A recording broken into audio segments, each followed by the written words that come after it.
Assalamualaikum warahmatullahi wabarakatuh.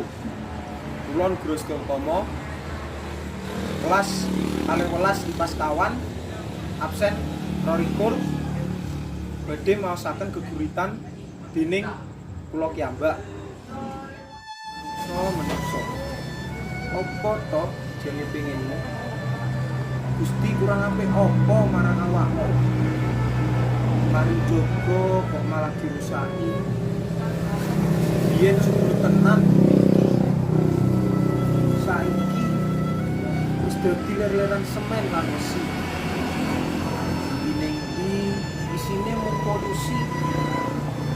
Iso-iso paru-paru iki bakal ngribuli.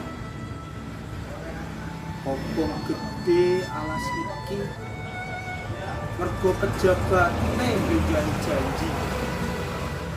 Akeh sing padha korupsi lali dibiyen jamane orasi.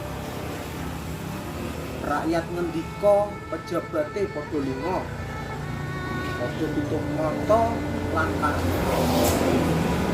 Yen ngono carane mending tutup usia wae. Wis dipercaya rakyat kok malah saya bejat. Lah nek wis kaya ngene iki ame mau gawane ndi negara iki?